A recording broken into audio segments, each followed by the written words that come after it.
Welcome to another episode of Routes Through Pokemon Adventures. I'm Shaylock. I'm Frank Future. And today we have a special guest with us. Ruby! That's right. Ruby is our special guest because this movie involves time travel that we're talking about today, and that's a special interest for Frank and myself. Oh, absolutely. The best mechanic in any story. When used well. Yes. And even sometimes when it's not. Like, I've enjoyed certain stories where they're inconsistent, but I was like, it was still a fun story. Sure, yeah. Or even in things like video games where, maybe the game isn't highly regarded, but if it has a fun time travel mechanic, in my opinion, it makes for a fun game. Oh, absolutely. I agree with that. But yeah, that's right. Today we are covering the fourth Pokemon movie, Pokemon Forever Celebi, Voice of the Forest. And before that one, we will also be covering the short that went along with it, Pikachu's PikaBoo. And since I fear we might get sidetracked with time travel talk towards the end, I think we're going to jump right into it and probably not spend too much time on Pikachu's PikaBoo. So, here we go. Starting off with the short, we open up on a beach where a few of the Pokemon are playing in the water and some are napping in the shade. We see some Corsola march their way off to the sea, and Togepi follows for a brief moment of Togepi trouble. And Pikachu tries to get her in time but fails. Fortunately, a Whalmer shows up, and that's not a Johto Pokemon, is it, Frank?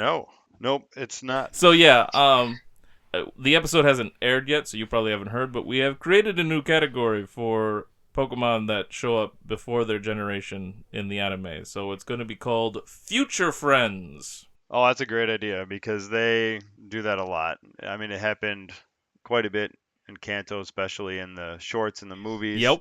And the occasional episode. But, you guys have talked about it many times. Ho-Oh shows up in the very first episode. Right. Of the anime. So that is a great category. Good. I'm glad you like it. Yeah, because we introduced it with last episode. Kecleon shows up in our last episode that we covered. And he's also from the next generation, which also shows up in this short. Yeah, camouflage. Yeah. So, Whalmer pops up and brings Togepi back, and then shoots it into the air where a Yanma catches it and brings it back down to the sand. There's a lighthouse around here, like there is at least on one of the stops in the movie that we watch as well, so made me curious if it was the same town or just another one along the coast as we lead to Olivine City, which is also, by the water, so. Yeah, I would assume it's a different lighthouse, just along the water, but how cool would it be if it's the same? Yeah, right. They don't really specify too much about where they're at in the short, so. Yeah, then the Pokemon head to a mansion that they spotted from the beach, and there we find a Granbull, a Kecleon for some more future friends, and a Larvitar, where they're taking care of the grounds, making it look nice by fixing things that might be toppled over or whatever. And apparently Larvitar is in charge of guarding the garden, and is a bit of a perfectionist, because there's like a couple stones on a thing that he wants to put just perfectly how they're supposed to be. Oh, yeah.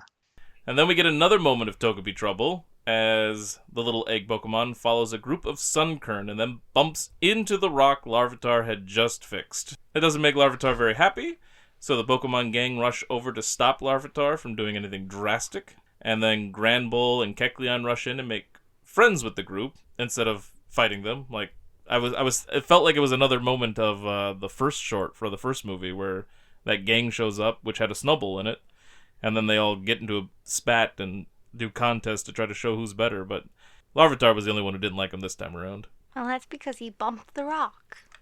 Couldn't pump it. Right. How dare he. Granbull summons a lot of the other Pokemon in the garden, and they get ready to play a game.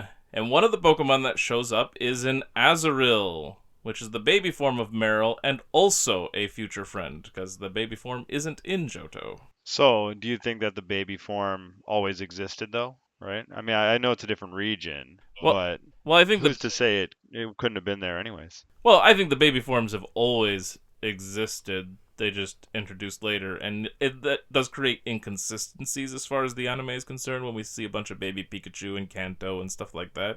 But, I mean, they just hadn't created those Pokemon yet. So they did exist, we just never saw them. Larvitar wants nothing to do with the games.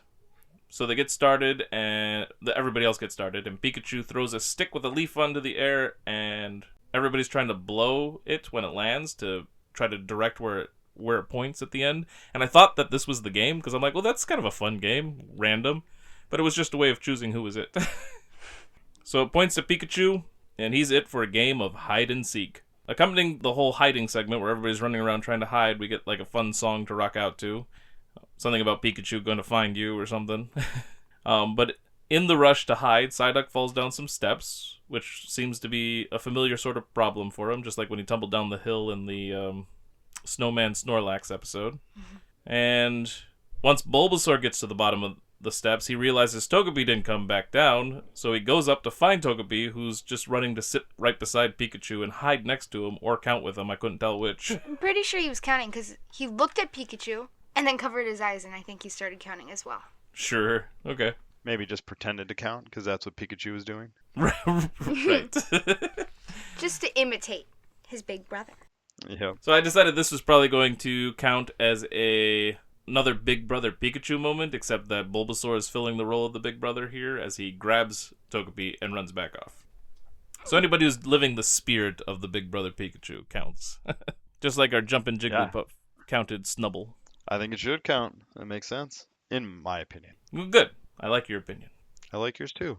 I love the hiding montage as Oddish plants itself in the ground and Sunflora tries to hide in different flower beds of the wrong flower type. And Donphan seems to not realize how big he is and is hiding in ridiculous locations until he finds something better at the end. And I think the favorite to win this game is probably Kecleon, since he just camouflages to blend in. And after the montage is over, Pikachu goes looking for everyone, and then we find Meowth and Wobbuffet mowing the lawn, as they are apparently hired to work at the mansion to make more money for Team Rocket. And I love that Wobbuffet was with him now, too, whereas in the past, a lot of times Meowth was just doing his own thing, but Wobbuffet has become a secondary mascot, so... I love Wobbuffet. He's so funny. But the lawnmower they're using breaks down, so they need to get to work on something else, because they have a lot of chores to do around there. Pikachu finds Sunflora, who finally found sunflowers to hide among, and then he finds Sandshrew, who has the exact pattern of a wall behind him, so he actually camouflaged pretty well too, which was fun. Fountain has an extra fountain in it, it seems, and so I knew that had to be Totodile, because it would have been better just to hide under the water instead of spouting out water. But he just can't help himself. Still a little creative. Yes, definitely. And then Pikachu is walking along, and we see Larvitar approach a shack with some tires next to it. And that's where Donphan apparently decided to finally hide, looking just like a tire. And he curled up. Yeah, he rolled up into his tire form. And then Larvitar decides to try to murder Pikachu by rolling a tire down the hill. He just doesn't like Pikachu. He does not. But the tire he chooses, of course, is Donphan. Inside the mansion, there are some fun hiding spots as well, where we see Togepi matching a blanket or something on a couch. And Cyndaquil looks just like a fire in a fireplace, which I thought was really cool. Yeah, I like that too. That was a perfect one. And do you think that they even noticed? Oh, I guess maybe I missed it, but because the camera pans around and that's where it's like, oh, it's Cyndaquil. Yeah, but then they find him shortly right after that, so... It did take a second glance, because he was like laying down flat and then making the fire. Right. Larvitar is grumpy over failing at his murder attempt, and he kicks a rock, which hits the lawnmower that Meowth and Wobbuffet left just sitting in the yard, and it somehow reactivates the lawnmower, sending it zooming off across the grounds. And so then the lawnmower starts creating a lot of havoc, as it nearly mows down a bunch of Pokemon. And it's also a tough customer, as apparently Razor Leaf and a Donphan rollout don't seem to do anything to it. And then it starts taking turns as if it is intentionally trying to get the Pokemon, which makes no sense at all, since it's just a haywire thing. It shouldn't have a mind of its own to do such things, unless the lawnmower is also a Pokemon. That's the only explanation, because it kept, like, chasing the Pokemon. It was weird.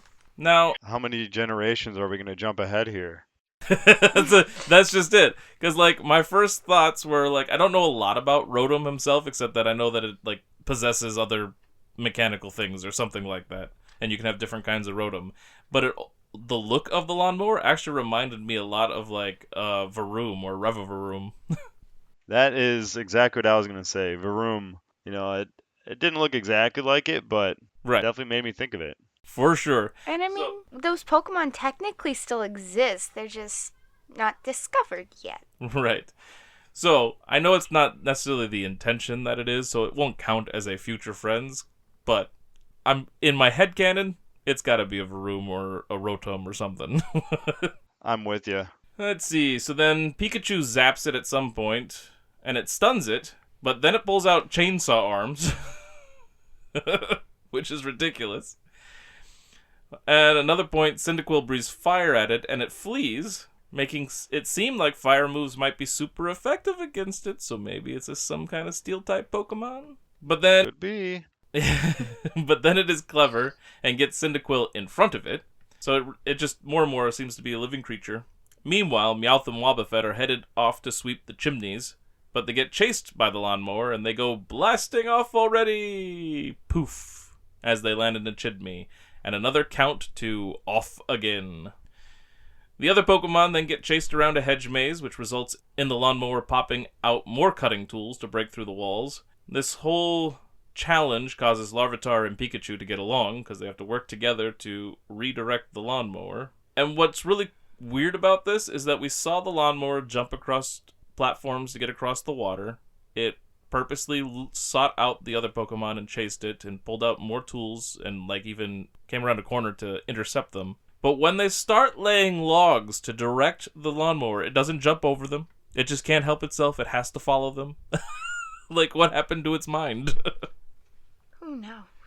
But anyway, they lead it into a tool shed where it tries to break out until it just exhausts itself and is all beat up and defeated. Maybe the Rotom fell asleep for a second.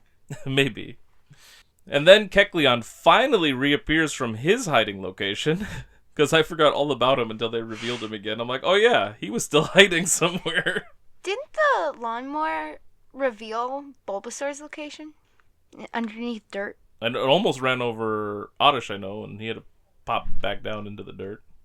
Maybe. It might have done something with Bulbasaur too, I don't remember. Yeah, I don't remember either. You're probably right. So then, after all that's said and done, all the Pokemon work together to get the garden back into shape. And then it's time for another game of hide and seek, and Larvitar is going to play this time. They have another leaf blowing contest, and this time it lands on Larvitar, so he is it. They all run off to hide, and this time Pikachu gets to fulfill his Big Brother Pikachu duties and grab Togepi from counting next to Larvitar. The little egg Pokemon just doesn't get it. So, our tallies for that episode are Togepi Trouble. We have 2 moments of that, when he followed the Corsola into the sea, and following the Sun Curtain, bumping into Larvitar's rock. We had 3 future friends, Wailmer, Kecleon, and Azurill. 2 Big Brother Pikachu moments with Bulbasaur and Pikachu himself helping Togepi when he decides to count next to the person who's it. And 1 off again with, we're blasting off already! And that was our Pokemon short. So yeah, it was a cute little episode. Nothing too fantastic happens, but we did get to see some new Pokemon, which is always fun. I liked their hiding spots. That was probably my favorite, where they all hid. Yeah, some of the hiding spots were super clever and fun, for sure. It was a fun story. I think some of the other ones were a little more interesting in general, but it's always cool, when you have lots of different types of Pokemon interacting together rather than just a handful. Yeah, I agree.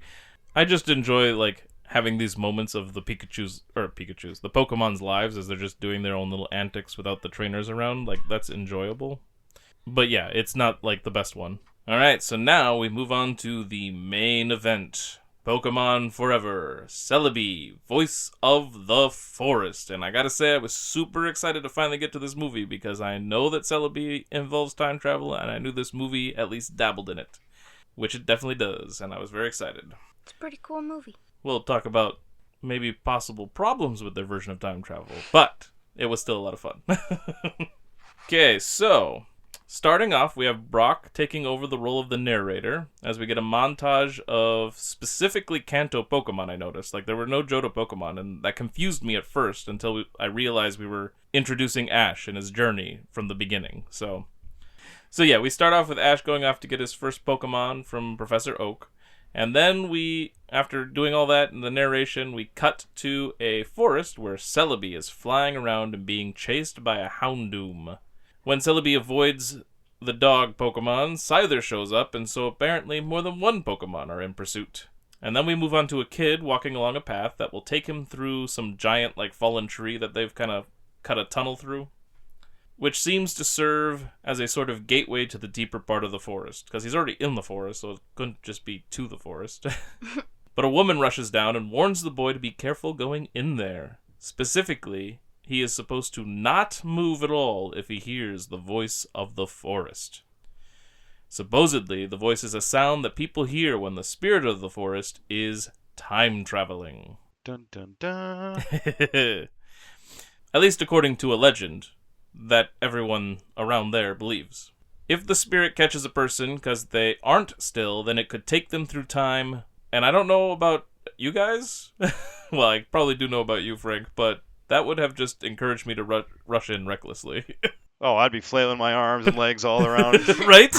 Let's go! Take me. Take me to the future. Or the past, we don't know. They just said time travel. That's fair. It'd be worth it. I mean, I love my family, but I'm traveling through. Right? That's exactly what I was thinking. I'm like, oh, I might miss my family quite a bit, actually, but still. Have to work to keep you stuck.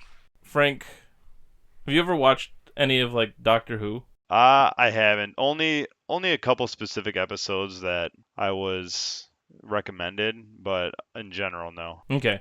I watched, I've watched some of the really old, original season 1 stuff or whatever, but, I watched a decent amount of the newer Who, starting with, Chris Eccleston or whatever his name was, and then David Tennant. But they introduced these things called the Weeping Angels eventually, which, if you look at them, they're just these statues that are usually covering their face. They're an angel statue, that looks like it's weeping, hence the name. But as soon as you're not looking at them, they move very, very, very fast. And if they catch you, you are sent back in time, and they feed off of whatever your potential future was going to be in that time.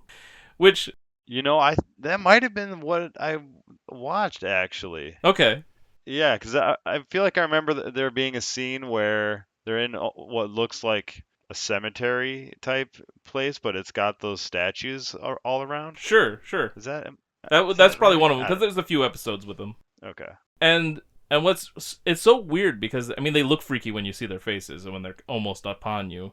But, this idea that they move when you're not looking and all that stuff, it has a very creepy vibe to it, but all they do is send you back in time. Now, yes, there's the loss of, hey, I had a family, or I had a job, or I had a life here, and now I'm stuck in some other time. But really, they don't kill you. They don't eat you. But it's always kind of sound like your friend, honestly. Right. Really weird friend. So it kind of made me think of that with the whole Celebi thing, and I was like, well, yeah, I'd miss my life here, but also time travel. That's right. Yeah. All right. So then the lady gives the boy some bread as he wanders into the forest. And then we go back to Scyther and Houndoom chasing Celebi, and they almost get it as some dude shows up who has a funky eye, like a bionic eye or something. And he's using a motorcycle to drive through the forest, which seems challenging. And then he tosses some electrical net-like thing, but Celebi slips away. And then as it's being chased more, Celebi cries out, and its voice echoes through the forest to where the boy is, who is sitting and drawing a trio of Blossom.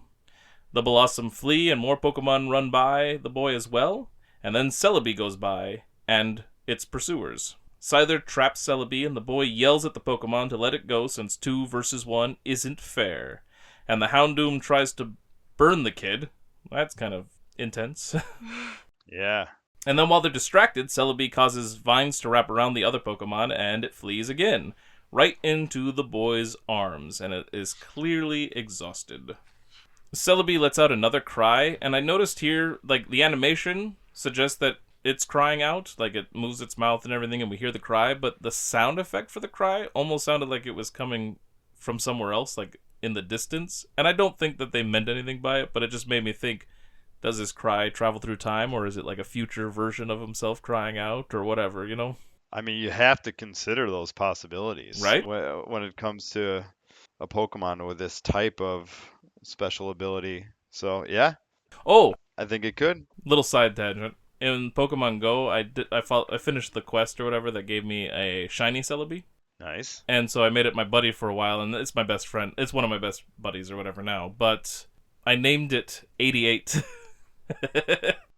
Oh, love it. I Great name. thought it was fun. All right, back on track. Let's see. So the guy shows back up, the one with the motorcycle, and demands the Celebi. And we learn the guy is a Pokemon hunter, and he makes good money auctioning off the Pokemon he captures. The boy runs away with Celebi, and then the Pokemon lets out the most intense cry yet, and it echoes all around, and weird lights start going through the trees.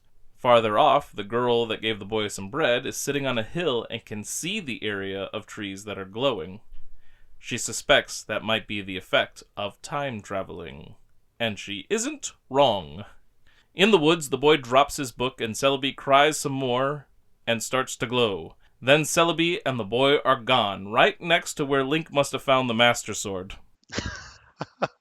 Didn't that look like Lindeus that you usually find the Master Sword in a forest?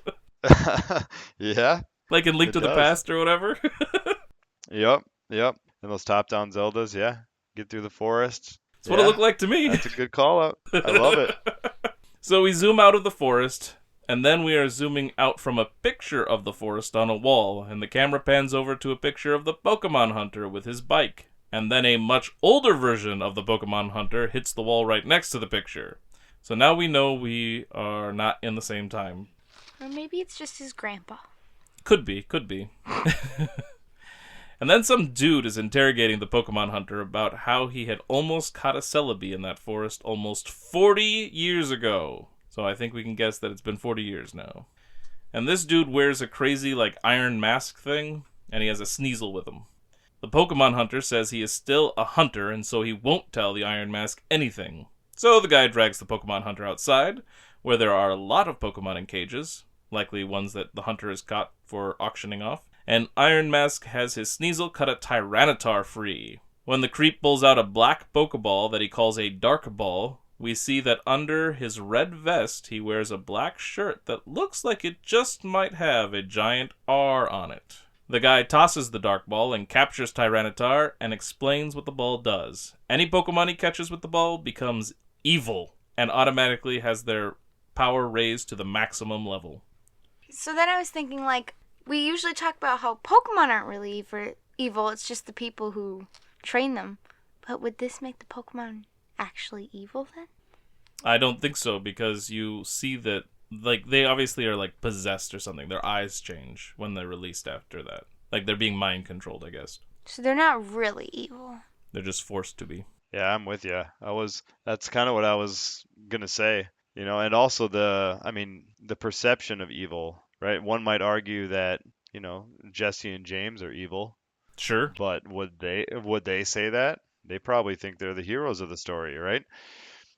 So That's a really good point, because that's always been a thing that, like, the old issues of, like, X-Men always made fun of. Like, later on they made fun of it, I guess. It's in the old issues. Magneto was the leader, and he would claim that he's the leader of the Brotherhood of Evil Mutants. But, of course, they don't consider themselves evil. They have objectives that they think they're on the right side of.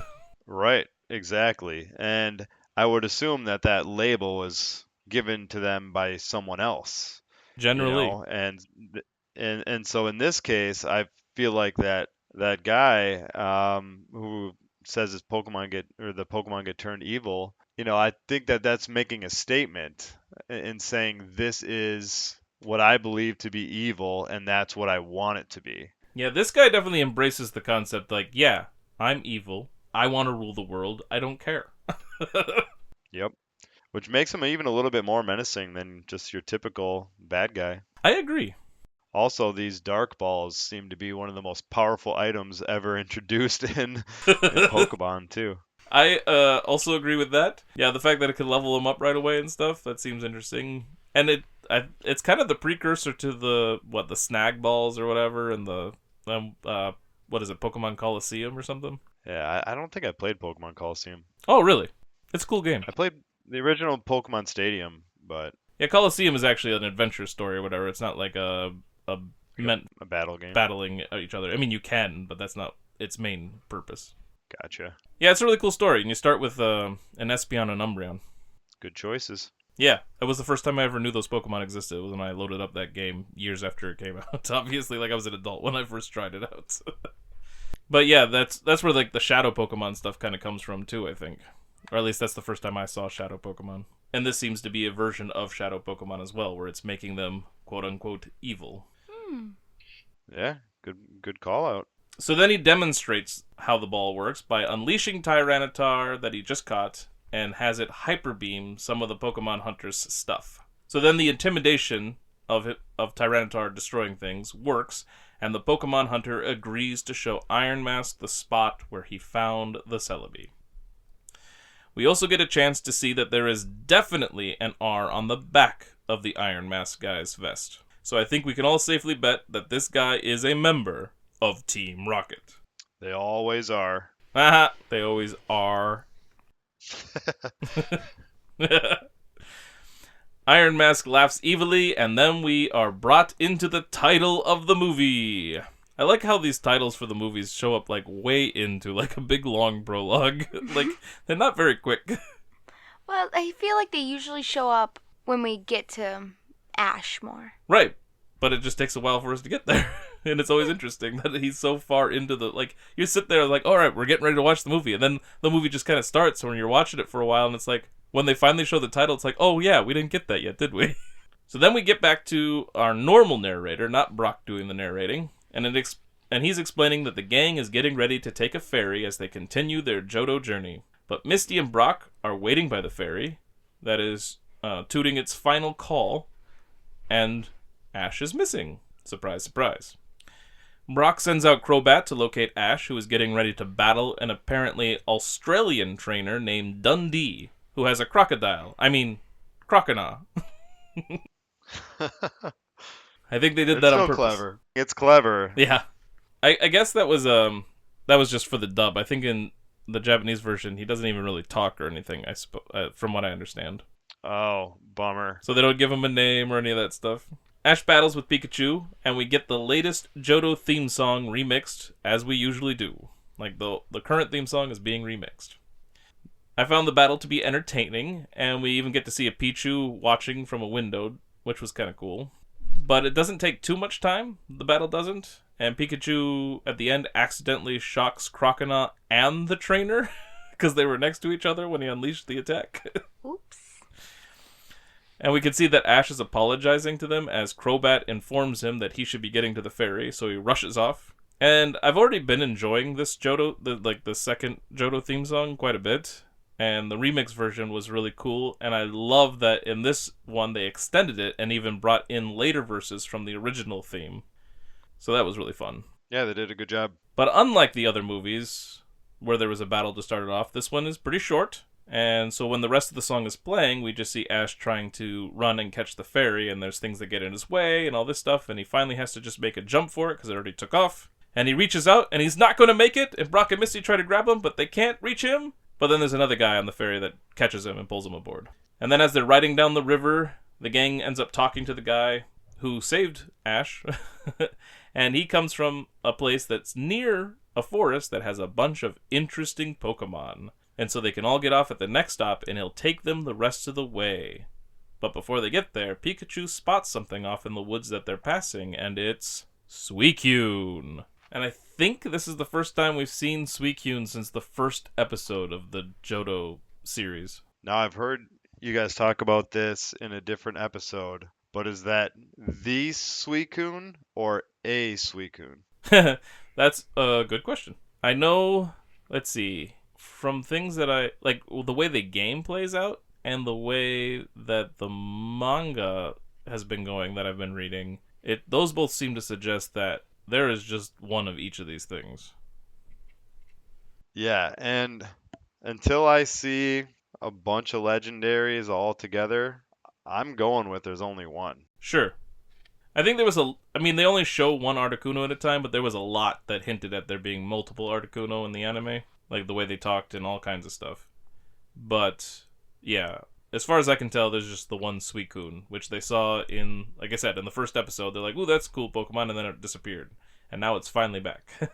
That's true. Well, and one could almost argue for something like Kanto. I mean, Mew and Mewtwo are, the cream of the crop. In terms of, well, I guess they're maybe mystical. Actually, Mythical, I they're think. not they're not legendary. Mythical, yeah, yeah. So that's different. There's obviously just the one, Well, especially since Mewtwo's a creation, right? right? Yeah, and the argument for the three legendary birds from Kanto being multiple as well is the fact that in Sword and Shield we got regional variants of them, which would suggest that there is. I mean, because we already have at least two of each of them now, one from Galar and one from Kanto. Good point. So if you can have a regional variant of a Pokemon, it would suggest it's not one of its kind. So there's probably multiple birds, but only one of each stock beast. Yes, that's my current theory anyway. I'm with it. So Pikachu gets all their attention so they can all see the Suicune before it runs off. And then we cut to a video call with Professor Oak, who explains that what they saw was a Suicune. He says a few things about the Pokemon, but one of the most interesting things I noticed was that he said it had the power to purify tainted waters, which it also does that in the manga, where it gets rid of some liquid waste that was poisoning a quillfish. And we'll see that it does some more of that later in this movie. So then they ask Oak if he's ever seen Suicune before, and he says he has, but only once. And they ask where, but before they can find out, the guy from the ferry tells them it is time to go. And then we cut to Professor Oak still looking through the book with the Suicune information that he was explaining to the gang, and he turns a page back that shows the picture of the forest that was also in the Pokemon Hunter's place. So there's some connection there. Oak wonders out loud to himself if he should have told Ash before he hung up. But told Ash what? Where he had seen the Suicune? Suggests it might have been the forest. Don't know, though. It's just a mysterious hint of what's to come. Yep.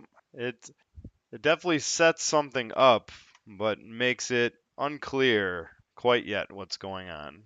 Correct. So I mean, one could try to deduce what he meant, but I like the subtlety right away. I do too.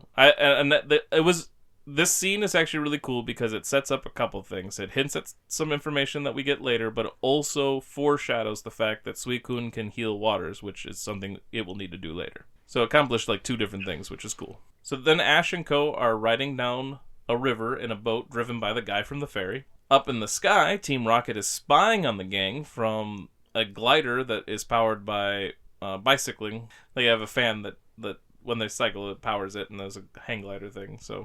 But Jesse's leg cramps up, and Meowth and James can't generate enough power, so the fan cuts out, and a gust of wind catches the glider and sends Team Rocket into the distance with a ding. Okay, I'll just do it by myself. Thanks. Sorry, didn't notice. The gang and the boat reach a waterfall, which they clearly can't sail up, and so the guy reveals that his boat can also fly as the floaters on either side inflate and bring the boat into the sky, and a propeller pops out the back. Which makes me wonder, why weren't they just flying the whole time? Well, it probably takes some kind of energy. I don't know. Maybe. Not bicycle energy, but energy of some kind. Yeah, more taxing on the vehicle maybe to fly than float. And like, my thought when I saw this was like, there's no reason for something this cool to be in this movie. Like, they didn't need a flying boat. They could have just followed the river to this village or whatever. There's no reason for it. But it was super cool. Oh, it was so cool. I would totally take a boat like that. That'd be cool. So they sail across the sky until they reach a tree village, which is also pretty cool. I probably have liked them ever since watching the 90s Robin Hood movie, Robin Hood, Prince of Thieves. They had all their houses and bridges between trees and stuff. The Ewoks too, I suppose, in Return of the Jedi. Up in the trees, connected by walkway. Yeah. Very cool. So when they land, they find the village is set up right next to that big down tree with the tunnel that the kid had gone through 40 years ago. And as they're about to go through it, an old woman stops them. And then a younger woman shows up who looks related to the older woman. And they both look like they could be related to the girl that stopped the boy 40 years ago. Particularly the fact that they all had green hair. Brock, of course, is instantly smitten with the young woman. She explains that the old woman is her grandmother and has been guarding the entrance to the forest since she was her age. since at least, 40 years ago. The old woman warns them to be still if they hear the voice of the forest, just as before. And I also really liked her staff that she had, because the top of it looked like a hoot hoot, but like an artistic interpretation of one, which is the clock eyes owl Pokemon. So I thought it was pretty cool, since it's all about time here. I mean, that has to be intentional. Well, yeah, for sure. So Brock tries to get the young woman to join them, but Misty swoops in with a babysitting Brock moment. And so then Ash leads the way, and they enter the forest. Then the trees start doing the weird glow thing, and so Ash runs ahead, instead of staying still like he was supposed to, but, I mean, so would I, so. And then he makes it to the Master Sword Dais area, and the kid well, I guess he doesn't make it there yet, but... I'm with you. Hey, I'm hook, line, and sinker. Let's go. Yeah. So, by the Master Sword Dais area, the kid reappears, and the Celebi floats away and hides behind the stone dais that is now covered in moss. The gang arrive after he appears and pick up the kid, who's unconscious, and rush him back to the tree village. When the boy wakes up, he is angry and wants to know what they did with Celebi. The old woman can't believe it when she sees him, and she remembers him from 40 years ago. Then the boy realizes the old woman is the one who gave him bread. She kept the sketchbook that he dropped 40 years ago, when he disappeared, this whole time, and hands it back to him. And this is also going to be a sticky point later. Yeah, I think there's like three things that, there's already to talk about here. Yes. But keep going with this here. Sounds good. So they all learn that the voice of the forest can take a person on a trip through time. And then we cut to the forest where Iron Mask is riding some creepy-looking contraption in search of Celebi. The gang and the ladies all realize that Celebi took the boy through time to escape danger, and it lives in the Lake of Life and is probably headed back there. So, how recent do you think it was that this Iron Mask guy talked to the Pokemon hunter? Because it's awfully convenient, that Celebi brings this boy to this moment 40 years later when another guy is showing up. So do you think maybe that this guy's been there for a little while and waiting and searching, or is he just showing up at that perfect moment? Well, so there's a couple things here, and this is delving into some trivia I looked up later.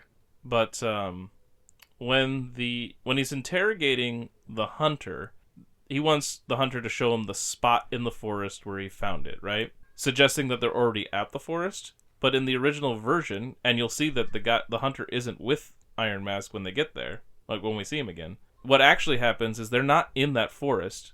The Iron Mask is actually asking the hunter what forest he found the Celebi in. So he still had to go to the forest and all that stuff. And his appearance with the hunter being before the opening credits stuff, like the title and everything, does give us like plenty of room to suggest it took him a little bit to get over there, maybe a month or who knows, Yeah, I agree. These are one of those plot moments, I guess, in movies and TV shows that it's just, so the previous 40 years, maybe there was nobody in that forest ever looking for Celebi. But in this moment that he brings him into the future is right when this, super Iron Mask Team Rocket member, is there waiting for him. I mean, the Pokemon anime is full of these things. Like, Ash and them keep showing up at things that are happening once a year, and they just happen to happen when the gang shows up in that town. Like, this is a constant thing. Oh, yeah. I mean, how boring of a story would it be if Celebi takes the boy to the future and they just hang out for a little bit and then just go back? Right. It wouldn't make for a very fun movie. It would not. So, yes, we just have to let it go that, yes, things just lined up perfectly. We can chalk it up to destiny. I like it. Also, when they interact with the old lady, that kind of introduces our first idea of what kind of time travel we're dealing with here. Yes. Yes, it does. Because that's suggesting it's been 40 years since she's seen the boy and hasn't seen him again. Yep. Which means two things. Either he never made it back, if it's always going to happen that way, or he hasn't made it back yet, and time is constantly changing. Exactly. I mean, there's the fact that she's guarding the forest means that if he made it back, she would have seen him. Most likely. Alright, so the boy thinks Celebi is still wounded, and so he and the gang are all going to go find the Lake of Life, where it supposedly lives and is probably headed back to. So they all go through their introductions and learn the boy's name is Sam. Oh, and I think we learned that the young woman's name is Diana at some point. And then back in the forest, Team Rocket is in a tree and their glider is destroyed. They're wondering where the twerps are, and, lucky them, the gang march along right underneath them, right as they're wondering. Coincidences. Doesn't James even make a comment? Of course they're underneath us. They're twerps. Oh, yes, that was a really funny comment of his. The gang finds some Pokemon gathered around a spot high up, and so Ash and Sam climb to see what's going on. Inside a hole is Celebi, and it is scared and causes vines to whip the two boys. But Ash and Sam push through, and they collect the injured Pokemon. So then the gang rush off to leave the woods and take Celebi to a Pokemon Center. But that's still supposed to be a ways off, right, Ruby? What did we learn in the last episode of the anime? With the dirigible and the Kecleon? Oh, there wasn't any around for a while. They needed a Pokemon doctor to come aboard to help with some Pokemon because there wasn't another Pokemon Center until Olivine City. And yet, somehow, they must be finding another one. I don't know. But before they can get far, a smoke bomb goes off and an interesting intro appears. Prepare for trouble, your future looks grim. And we're not afraid to go out on a limb. And they say all their motto while they're on a tree branch. And then when Wobbuffet appears, it snaps the branch and Team Rocket goes down. So the gang rush off again, but this time they are intercepted by Iron Mask. Team Rocket try to stop Iron Mask because they think he's after their Pikachu, which it's not really their Pikachu, but the one that they want to capture. But then they recognize him because he's famous. And when Iron Mask tried to take out the gang with Tyranitar, Misty got her leg hurt as they were avoiding it. So as they're running through the woods, they're slowed down in their escape. And then Sneasel and Scizor appear, so Ash and Sam are going to battle the Pokemon. And when Sam pulls out a Pokeball, he has to twist something on top, and then it opens slower and releases his Pokemon, which is a Charmeleon. But I just loved it that he had an older style Pokeball. Good touch, yeah. Because they didn't have the fancy red and whites, I guess, until, years later. The boys win, and when we see Iron Mask arrive to find his Pokemon, they're tied up to rocks. Team Rocket is riding with Iron Mask now, so they seem to have joined up with another Team Rocket member. As they journey through the forest, it gets foggy, and the gang meet a Teddy Ursa and Ursa Ring who want the gang to follow them.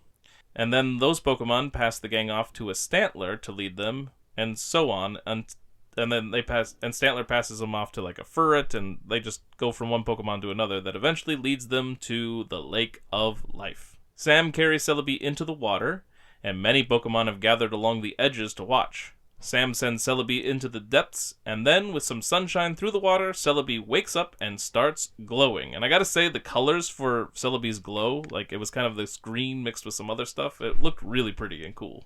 And so then Celebi starts flying around, and it heals Misty's leg, and it takes the boys out for a flight as well, so it can make them fly. The gang go back to walking through the forest later, and I think they're supposed to be on their way back to the tree village, but they stop and eat some fruit off a tree. Meanwhile, Iron Mask and Team Rocket are trudging along on his machine, and then Team Rocket is looking bored, and they claim they're hungry, as usual. They pass by a peach tree, and so Team Rocket reaches out to get some food, but they're pulled off the machine and left behind. Camping out, Sam can't sleep, and is drawing Pikachu and Celebi, who are zonked out next to each other, and they're adorable. Then Ash and Sam talk about being in the future, and Sam says he'll get used to it, but his mom was probably worried all those years. And then Ash gets hungry, and so Sam shares the 40-year-old bread that seems fresh and like it was made yesterday, which it pretty much was. Little time travel jokes. Yep, love it. Wish they had more of it. Oh yeah, they could have done more for sure. Then Pikachu wakes up and leads the boys and Celebi into the woods where a bunch of Metapod are glowing, and then we get an evolution moment. There's actually a lot of evolutions, but we'll just count it as one, as the Metapods evolve into Butterfree in the night. And this moment wasn't really important to the story at all, but it was really pretty. Yeah, just look at it as bonding moments for Ash and Sam. And Celebi, actually. That was part of it, too, I think. Yeah, good point. Yep. Just to kind of show their bond growing. Yep. And then the next day, the gang is almost back to the village, but then Celebi is almost grabbed, and they're all surrounded by Iron Mask and Team Rocket. Celebi is snagged by the machine and electrocuted, and the Dark Ball is thrown, and Celebi is captured. The boys climb up the machine's legs, and Iron Mask is attacked by a swarm of Pidgey. Ash grabs the Dark Ball and is flung away, but then Iron Mask gets to him and crushes Ash's hand until he releases the ball. Iron Mask wins. Or does he? The Pokemon of the forest are angry and surrounding him. So then Iron Mask releases the evil-fied Celebi with its dead eyes, and Celebi blows away all the Pokemon, and then it creates like a weird machine made up of leaves and wood. I guess it starts out as kind of just a big giant spiky nest that almost looks like a fortress or something. Looked like Groot to me. Like Groot, like when he saves them, we are Groot. Yep. Yes, it's like that. But it eventually gets evolved into like this dragon-looking thing made out of sticks and leaves and everything. It's pretty cool looking, honestly. It is kind of intimidating. But when it first creates it, Jessie gets sucked into it as well. And then Diana and her grandma see that something is up from their tree village. They can see stuff going on, so they're off to go find out and arrive in the flying boat with the guy. And far away, standing atop Pride Rock, okay, so just some rock that's jutting out somewhere, is Suicune. It took me a second. Yep, Pride Rock. Alright, but yeah, standing there is Suicune, watching things unfold. So then it charges forward and heads into the forest. And now everyone is in the boat, like Ash and everybody, with the grandma and Diana and the guy. And James and Meowth are hiding beneath the boat, hanging on a rope as it's flying through. So they're hitching a ride. Yeah, they're genuinely concerned about Jessie, it seemed. Oh yeah, they often get very concerned about each other when they're missing, which is kind of like, it's nice to know that they like each other that much. They don't show it when they're together. They get on each other's nerves all the time, but... Well, except for when Meowth went missing in that one episode when they got Wobbuffet. And Wobbuffet took over his line for the first time. Oh, that's right. That's because they were so focused on that Snubble or whatever. Poor Meowth. Gets no respect. So Iron Mask is riding along the mechanism Celebi crafted, and Jessie is vined up inside and upside down. She wants free, but Iron Mask wants someone to be an eyewitness to all that Celebi can do and what he's going to accomplish, and then report it all to Giovanni, so that the boss knows just how powerful Iron Mask and Celebi are. Then he has Celebi blast through a lot of trees and into the Lake of Life. Jessie agrees they are very powerful, and so she'll recommend Iron Mask to the boss, but Iron Mask plans to rule Team Rocket. He doesn't need to be recommended to Giovanni. And he maybe will even rule the whole world, so Giovanni should be afraid of him. The gang shows up with the boat and get shot out of the sky by Celebi and land into the lake, which no longer looks as healthy as it did before. The boys and Pikachu try to stop Iron Mask and Celebi, and so they are about to be blasted to smithereens, but then Suicune zooms in and saves them. Iron Mask decides he's going to catch a Suicune too and sends out Tyranitar, but Brock sends in Onyx to stop Tyranitar.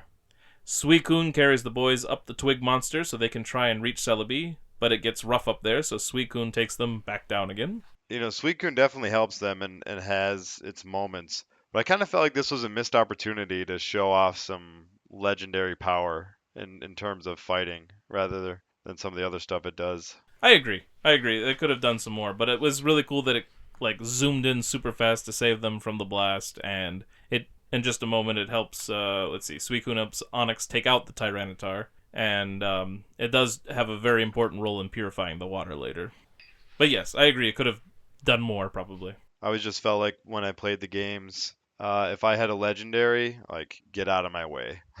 You know.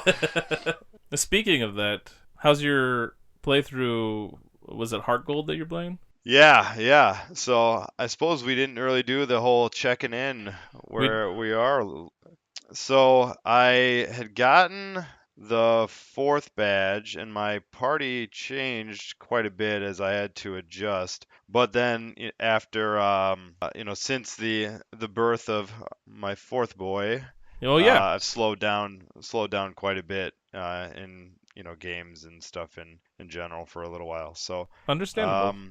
yeah, but that's where I kind of ended off. My party at the time was Crocona, Hoot Hoot, Growlithe, Ghastly, Geodude, and I still have that Bellsprout. So, but it's level 19 now, but only because I haven't come across another grass type that is better yet. So I Sure, just sure. try to kind of have different types throughout my party just for any kind of situation. So I have about 5 or 6 of Pokemon I'd rather have than Bellsprout, but then I don't have that type. So Gotcha. So yeah, so you just finished Ekritique then, so you've probably released the legendary beast then. yep, I did. Yep, and my Crocodile went through that gym no problem. Just used Bite. Oh yeah, yep, yeah. Bite's a good move. Yep, I tend to keep going. Obviously, just haven't had as much time or energy, rather is maybe the appropriate I get it. way to put it. I get it, man. All right. So Suicune then brings the boys back up, but they get snatched by the twig monster and get like this shadow electrified thing happening to them. And the boys fall and land near Jessie. She tells them Celebi is above, so they climb up. And Sam has an Obi-Wan to Anakin line about how it is supposed to protect the forest, not destroy it. Love it. Oh man. Oh yeah, so then they continue talking to Celebi a little bit, but Iron Mask commands Celebi to obey him. And so Celebi ends up struggling between like what it is hearing from the boys and being reminded of who it is and the power of the Pokeball making him obey Iron Mask. So the boys keep climbing to get closer, and a lot of Pokemon gather and are crying out down below. And then we get a repeat of the vine whipping from before when Ash and Sam were trying to get Celebi out of the hole. Because as they're getting closer here, all these weird vines and stuff are sending like dark energy that keeps shocking and electrifying them and stuff. But memories keep coming back to Celebi, such as the Butterfree memory and all that stuff. And eventually the power of friendship wins out, and the Dark Ball explodes, and it no longer controls Celebi. That also means the Twig Monster collapses. Celebi helps the boys fly back to shore, but Celebi is weak and dying. Suicune and the rest of the people show up. The poor Celebi looks shriveled up and old as it dies. So they tell them to get Celebi into the water, but it doesn't work, because the lake is also dying. But then they all remember Suicune can purify it, so it does, and it's all quite magical and exciting, but in the end, Celebi still doesn't revive. And then this part was really heartbreaking, as Ash, is sure it's going to work, and then he's so desperate he starts trying to feed it berries and stuff. And just like when he would really try and he was super emotional about it, I was starting to get sad at this point of the movie. I was like, this is actually hitting me.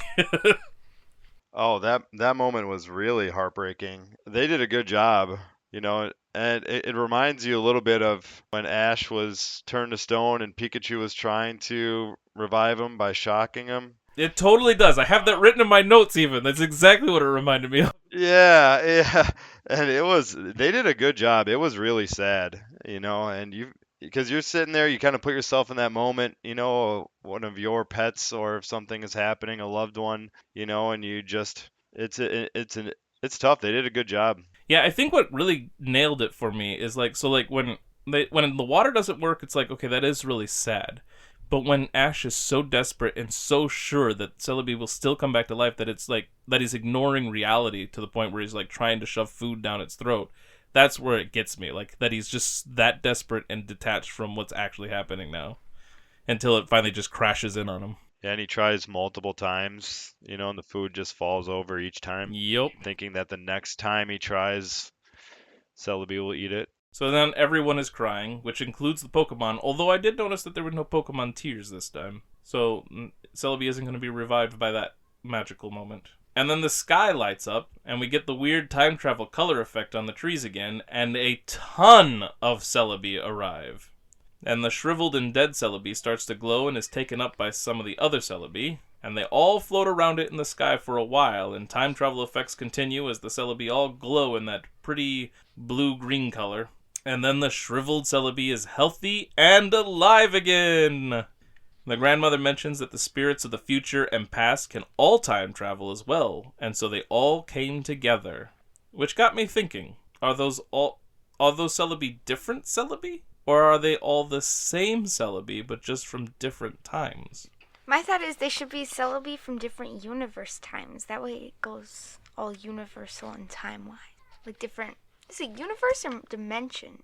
Like alternate realities? Yeah. Gotcha. They should be from different realities and then like all traveling through reality. Coming to help Celebi. What are your thoughts there, Frank? All right. This is why I love you. Because when I told you I had a question, you just read off my question. Okay? That is literally what I was going to ask you. And so, because yes, they word it as if multiple different Celebi come to save this Celebi. Yes, I even wrote that. I'm like, the people in the movie clearly think that they are friends of Celebi. Yes, but it is also a little ambiguous, and the way that the old lady words it, saying from across the future and across the past, this, in my mind, very easily could be the same Celebi from different points in time coming to help itself. Yeah, for sure. Well, because if we're taking into account that they are different Celebi, she still says they're coming from different times, which then suggests that there's only one Celebi in existence at a time if there are multiple Celebi. So then at that point, it's just more interesting to me if they're all the same Celebi. Yeah, I agree. And given that this particular forest is where you find Celebi, the voice of the forest, being around when it time travels, to me that suggests one Celebi. Yes. And so, unless it is a multiverse situation like Ruby is suggesting, which certainly could be, but I think it's the same Celebi. I like it. That's what I choose to believe. Because then it means like anybody who plays the game too, anybody who gets a Celebi, they all have the same Celebi. They just did it at different times. Love that. Eventually, all the other Celebi, or other times of the Celebi, leave our Celebi, who is now just flying around, thrilled to be alive again. And then Iron Mask pops up out of the water and grabs Celebi as it flies towards the gang. He rockets off, but Ash grabs onto his legs and is not going to let him get away. Pikachu is with, and so Ash has him do a Thundershock that of course hits Ash and Celebi as well in an act of friendly fire. And they all plummet toward the ground, and Celebi rescues Ash, of course, but not Iron Mask, who crashes somewhere in the woods. Fortunately for him, the trees break his fall so he doesn't die, but then Diana, her grandmother, and the boat pilot come to deal with Iron Mask, along with a ton of the forest Pokemon, and he ends up getting bound up in like webbing from Spinarak and Caterpie and stuff. And then everyone says goodbye to Suicune as it runs off to wherever it is needed next. And Celebi is getting ready to go back in time and is ready to take Sam with him. And Sam says maybe they'll see each other again someday. And Ash says he knows they will. And he is obviously sad to see Sam go, so they really bonded for the little amount of time that they had with each other. And then I was thinking, right at that moment, as soon as I saw him leaving, I'm like, well, Sam's just going to show back up in just a little bit, and he's just going to be older, and they will see each other again. That's where I thought the story was going. And I was kind of right. He was going to walk in on them standing there or something, Yeah. Like, did you see, what is it called, the Lake House? Yes, I have seen Lake House. Sandra Bullock and Keanu Reeves. He just starts walking down the road 2 years later. Yep. Or not 2 years, however many years. Yeah, I don't remember what it was. It's been a while since I've seen it. So yeah, I thought, he was just going to kind of walk right into the scene and be like, hey, it's me, 40 years older. But he doesn't show up right then. So then we cut to the town where they called Professor Oak earlier about the Suicune, and they're talking to him again, and obviously have explained all that happened. And it was about 2 seconds into that conversation that it clicked for me. Like, they didn't get very far in their conversation, and I'm like, oh, he did come back. It's him. It's right there. Because I knew that Professor Oak's first name was Samuel, so that's what helped me jump that gap, you know? I'm like, oh, he didn't show up. Wait a second. Samuel, wait a second. Ruby, did you figure it out? I don't remember if I figured it out the first time I watched the movie, but this is at least the second time I've watched it. So. But didn't you say you had I forgotten remembered. the first time, like when you were watching it the second time? So it was still like a revelation for you. You just caught on faster. Wasn't too much of a revelation. Like, I didn't remember that one part sticking out from the beginning of the movie, but it clicked not too far after they had met Sam. Oh, okay. Yeah, the first time I watched it was several years ago. I just was casually looking for a movie to watch and saw, oh wow, there's a time travel Pokemon movie that I haven't seen. I need to watch this. And I totally forgot that Oak's first name was Sam, and so it got me right at the end with the reveal. I was shocked. I'm like, holy crap, this is so awesome. Yeah. Like, Yeah, I definitely credit I- me figuring out the way I did is because I did know that Samuel was his name. I did not know Sam was his name, or Samuel. Yeah, I forgot. I really liked it because I just sort of thought like, oh, this is just some random kid, Right? that maybe down the road he'll bump into again one day. It didn't even occur to me that it was Oak. Right. Yeah, no, I didn't. Yeah, that was never in my head. I kind of forgot about his, like, hinty message at the beginning where he's like, oh, should I have told Ash? Yeah, because they just make you think he's talking about Suicune. Right. Well, and he kind of is because he said he saw him before. Well, this is when he saw him before. Yeah. Professor Oak is wondering why Ash isn't talking that much, so then Ash explains that he's sad to be parted from his friend, and Oak says that Ash shouldn't worry and that Ash and Sam will be friends forever. And after the phone call, Misty realizes that they never mentioned Sam's name, so how come Oak knew that Sam and Ash, because he uses Sam's name, would be friends forever? And Brock just decides that Oak is amazing because he knows everything. Great logic there. He does. He does know everything. And so then the gang get on the ferry, and we cut to Oak sitting on a couch looking through a book. He seems to be reminiscing over something and says it seems like it only happened yesterday. He looks down at the book, and it is the sketchbook of Sam with a faded sketch of Pikachu and Celebi sleeping next to one another. Meanwhile, in the Lake of Life, Jessie is feeling amazing, and then James and Meowth show up on a raft to rescue her. And then Tyranitar smashes through the raft, and so now James and Meowth also feel good because they're in the water, which is making them feel amazing. And it looks like Team Rocket is floating away in an off-again moment. And I'm wondering, is this an entertaining exit, Ruby? Because they're not actually, like, floating down the way. They're, like, just floating in the lake and enjoying that. And they don't go ding. They don't go flying off. Well, then it'd probably be an entertaining exit. All right, we'll count it.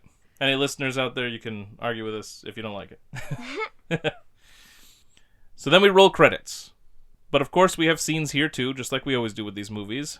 And so the first scene is the gang taking off in the flying boat from the tree village, which was kind of weird because that would have been before the phone call with Professor Oak. And usually when we see these scenes, it's like picks up right where we left off, but we had scenes that take place after the boat ride, so it was kind of weird. And they wave goodbye to Diana and her grandmother, and the song playing is kind of clever with where it starts out with saying Cella for celebrate, but then it spells out the rest of celebrate, which means the next letter they say is B, so it says Celebi, R-A-T-E, which I thought was fun. Yeah, it was clever. I liked it. And so then our next scene in the credits is Oak's place, and Tracy is there, going through stacks of books, and finds the sketchbook with the tree on front, which I then was wondering if that was an oak tree, which would have also been a clue earlier in the movie. Oh, yeah. Right? I bet you it was. That's what I'm thinking. That's kind of funny. And then the faded sketches of the Blossom and of Pikachu and Celebi are all in there.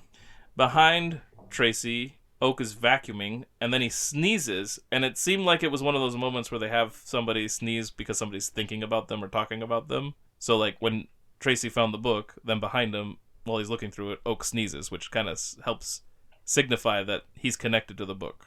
And then we see the gang somewhere else looking at a sailboat, and there's a lighthouse nearby, and I have to wonder, are they in Olivine? But they're not. The episodes will tell us that they're not there yet. Takes him so long. And then we get shots of the forest, including saplings growing from destroyed trees, showing that everything regrows from all the damage that was done. And we get a shot of Suicune running along through the woods. And then the gang cross a bridge, as they tend to do during these end credits. They always seem to cross a bridge of some kind. This one's a log bridge. And then they have a picnic, and wherever they're having their picnic, behind them, Celebi is watching them. And then Celebi flies through the forest, and we see the gang marching along some more, and that is the end. All right. So what kind of time travel was it? Well, we have a problem because of the book showing up and the lady saying, hey, you've been missing for 40 years.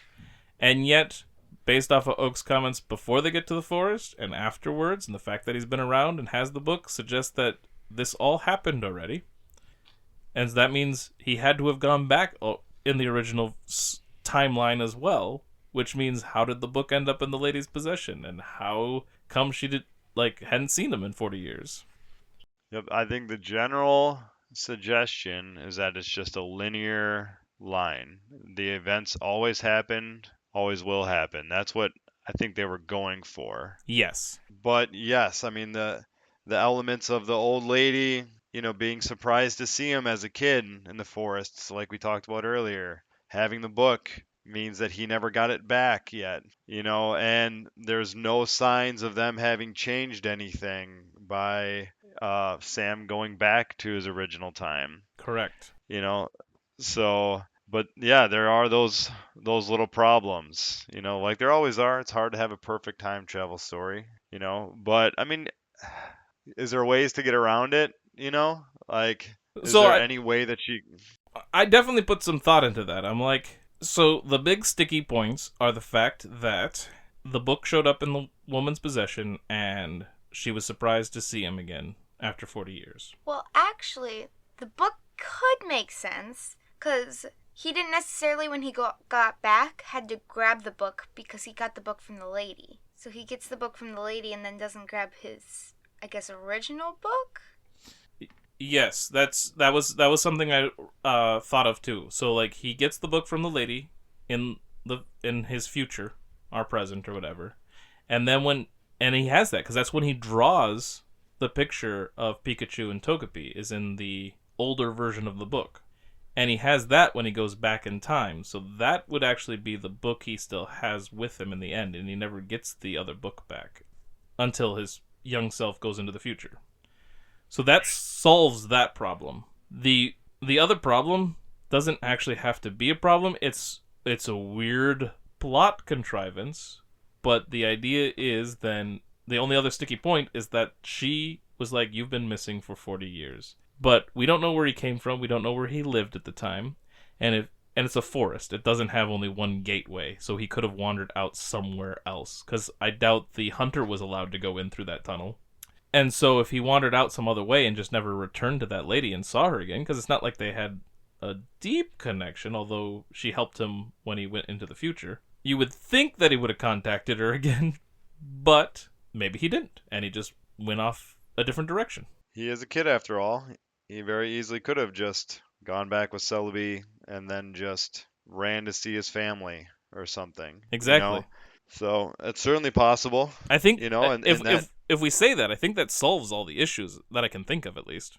Yeah, the only thing outside of that is now you're suggesting either that Oak never realized that Ash was the kid that he traveled in time and saw for all this time, or he always knew and just never said anything. Yeah, I lean towards the fact that he probably always knew. The only issue I have in that theory is that Oak should have never said to himself, should I have told him? Because that suggests that, maybe, he thought about telling, why didn't you think about telling him in other times then? You just obviously made a decision not to tell him so that you didn't screw up anything with time. Right, exactly. Or he forgot. Which is also possible. Or maybe he just didn't Well, he would have had. I mean, he was as a kid. He's hanging out with Ash and Brock and Misty and the gang and all this. So like he would have known way sooner because it's certainly possible. I mean, for most of his life. I mean, Ash is born. They're in Palatown.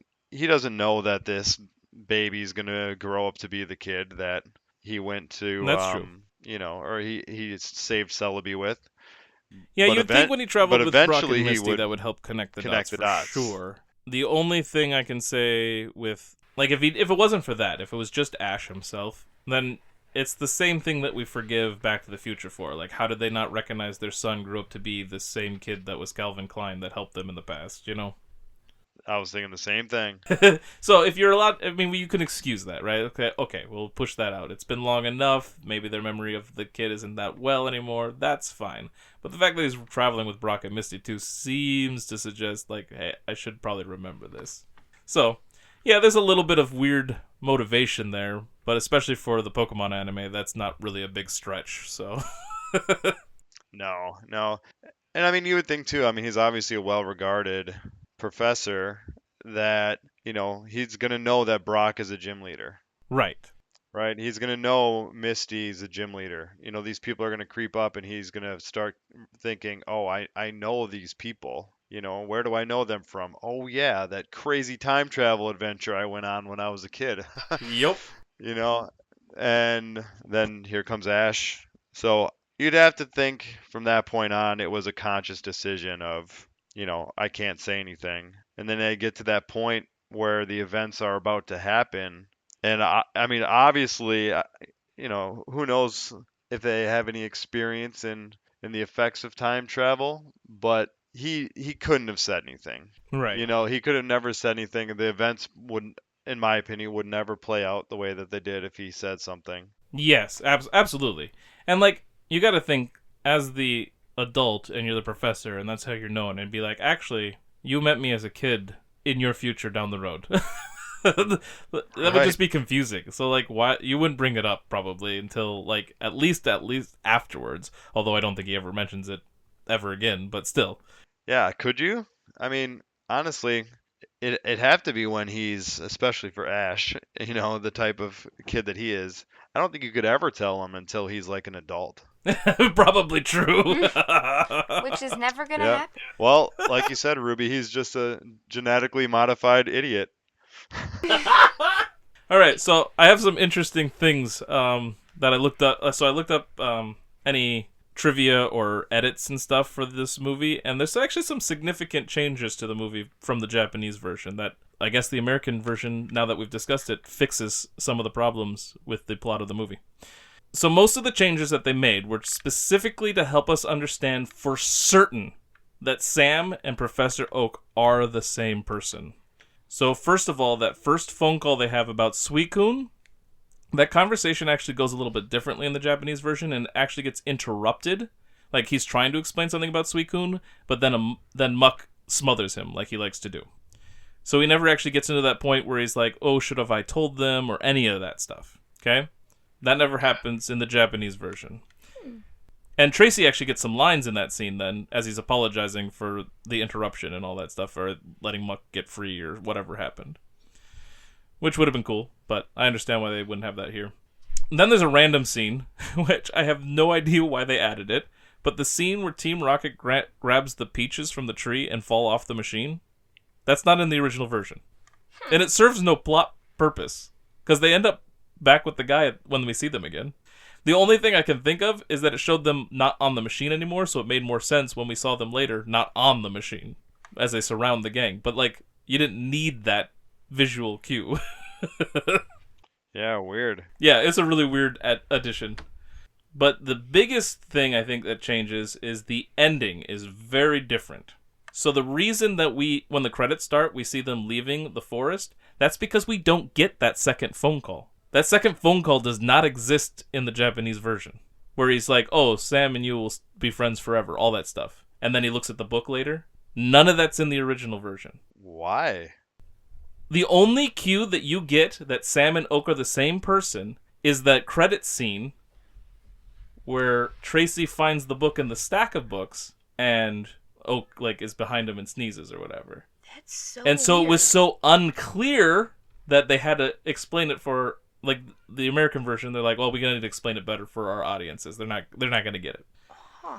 Instead, in the Japanese version, there's actually a scene where the kid goes back to his time, and he does go meet up with the lady again in the tree village, which throws everything out of whack. Of course. And he talks about how he had a strange dream. What? I like our version a little bit better. Yeah, that would have really muddied it. Yeah, so, because, like, we were able to explain, okay, there's some discrepancies, but actually, if you look at it this way, it's fine. It actually works out. But if he goes back to the village, that throws everything off, because then why wouldn't she give the book back then? Or did he get the other book? Does he now have 2 books? What's going on? Yeah, they couldn't have done that. Like, that would have changed everything. And then that would suggest that, they did alter time, which Right. obviously they didn't, Yeah, crazy. Yeah, they probably did the right thing and changing it up a little bit. Yeah, But it would have agreed. been cooler to have some of that stuff. More Yeah. content would have been cool. The only thing that I like about the original version is that they didn't, like, spell it out as much for us. So, like, if you leave during the credits and don't actually watch all the credit scenes, which some people probably did, you would never know. And people are like, yeah, no, they're the same person. They'd be like, what? Like, that would be cool to find out and be, like, one of the few that, like, caught on, you know what I mean? Especially without, like, the widespread information of the internet back then. Like, we had internet, and we were getting to the high speed range, but, like, still, people didn't, like, that information wasn't just in your face everywhere. There wasn't, like, all over Facebook or anything. You had internet way back then? Yes. Back in yes, my darling. day, we did have the internet for a little bit. So, yeah, I just thought those were really interesting scenes that, like, they were changed or added or whatever. And that being said, I like the second phone call, and that is a cool moment where it's like, wait a second, they are the same person. It was a cool plot point. I'm glad that it was a relevant person and not just a random kid. Yeah, that made it a lot more exciting. And as a viewer, it makes their relationship even more meaningful, and especially from Oak's perspective too, why he might care more about Ash. Absolutely, I completely agree. It does add a lot of weight to that relationship, which is cool. Whether, like, I don't think that really pays off in other episodes or even movies, but it's still a cool thing that's in the background that if you know this. Mm-hmm. Yeah, exactly. So our tallies were babysitting Brock. We got 1. We got an interesting intro. We had an evolution with the Metapod into Butterfree. We had some friendly fire with Pikachu zapping Iron Mask while he's holding on to Celebi, and Hash is holding on to Iron Mask. We had an off again as Team Rocket's floating away, and we had an entertaining exit as they conclude floating off in the Lake of Life. And so that means, in this episode, we ended up getting a total of 1 more babysitting Brock for 26. We got 2 more Big Brother Pikachus for a total of 6. 1 entertaining exit, which puts us at 4. 1 evolution, which puts us at 8. Friendly fire, putting us at 6. 3 future friends, putting us at a total of 4 now. 1 interesting intro with a total of 39. 2 off-agains, putting us at 9. 2 Togepi troubles, putting us at 7. And if you want the rest of the tallies and stuff, you'll just have to go to the Facebook page where I'll post it all. But now it's time to do another ranking now that we have another movie, like we did with the third movie when we started ranking stuff. So what we're going to do is we're going to rank the 5 movies, because we're including Mewtwo Strikes Back Evolution. We're going to rank how they remixed the theme songs from their generation. We're going to rank the ending songs for those movies, the intro scenes where they introduce Ash and the gang, and how it's usually during the song, so that's a little bit separate though. The song kind of influences it, but it's its own category. And then finally we'll also rank the films themselves in which order we like them best. Starting with the least liked, and we'll build up to number 1. But before we do that, I actually have a question for you, Frank. All right, hit me with it.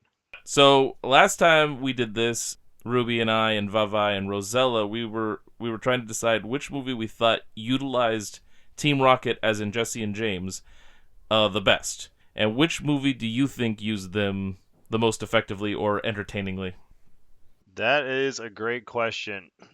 I guess my first reaction would be the first movie or Mewtwo Strikes Back Evolutions, because that was a kind of a team up, but also so Pokemon Forever, I didn't really think they were utilized that well. They were really side characters in that one. Agreed. Yeah, I'll go with the first movie. Okay, cool.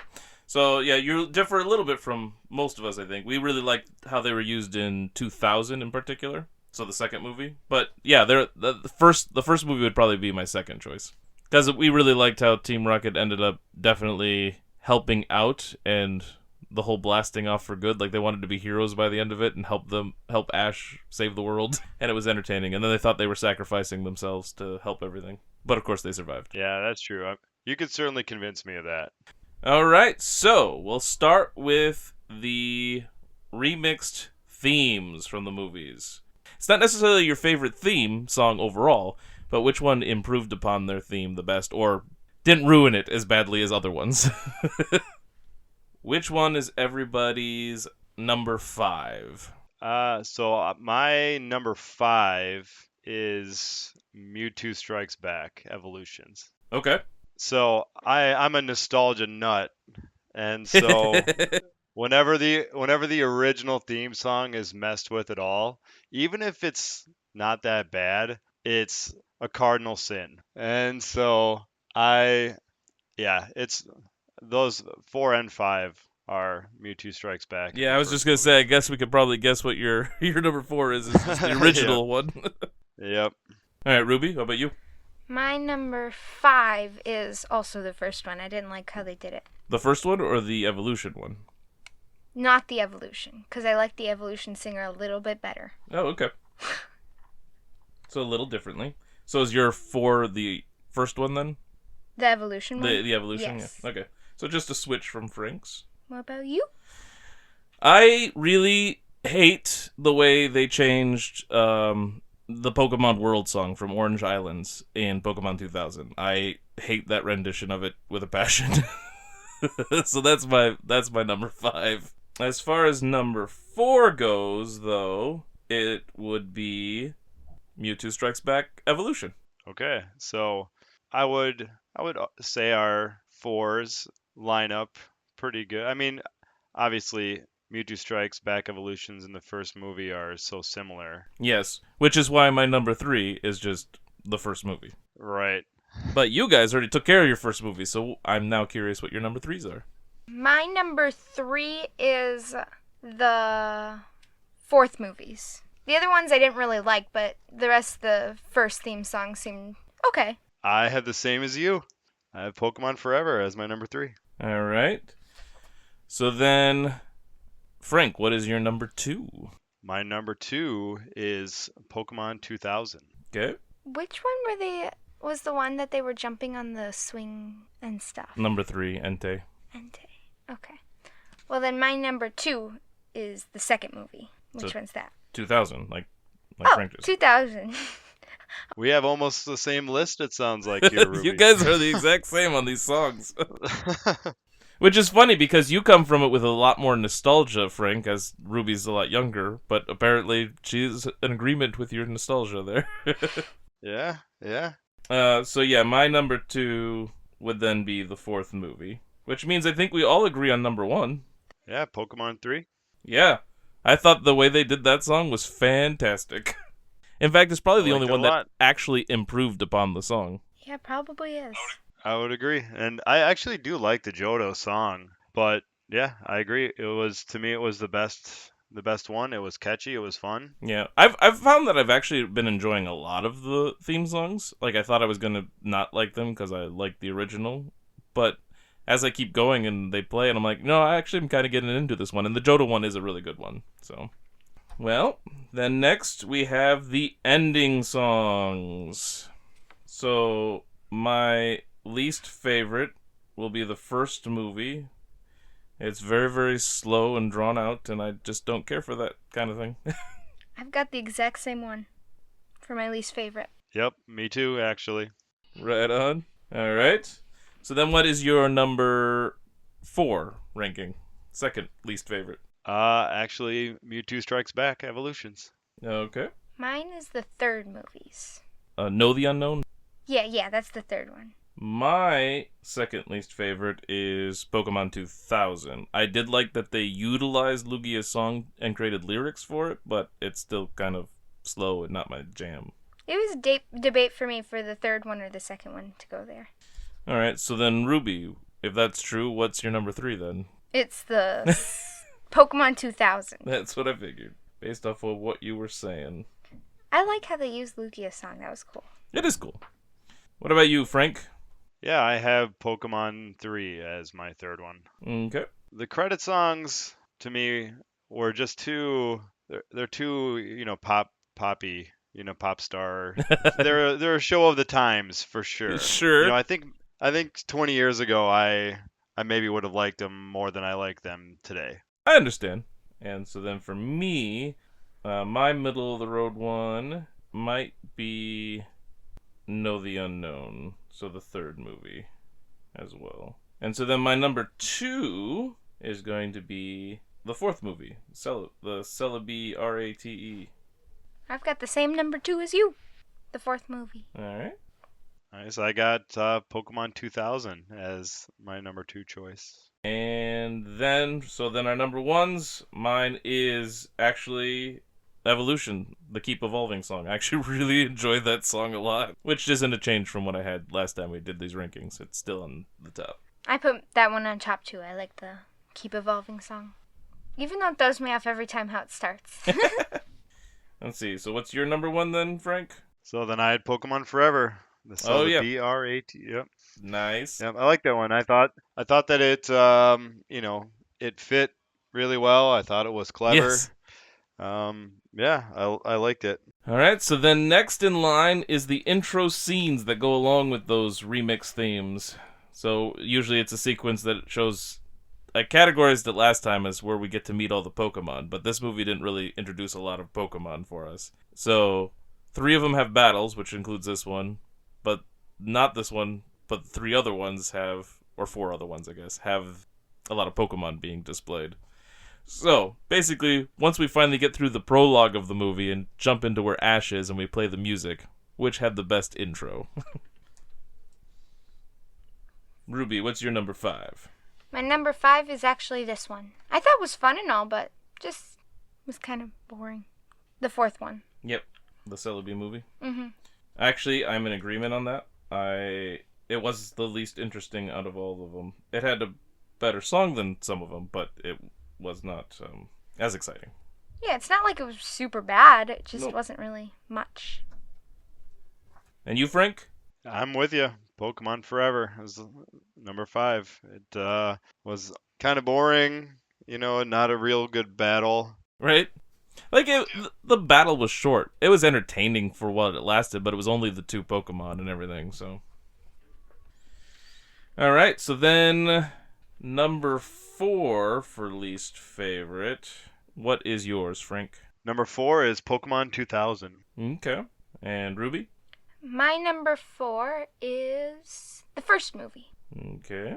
I like their battle, just, I don't know. So mine's going to be a little weird here, but starting at 4, I didn't like Evolution very much.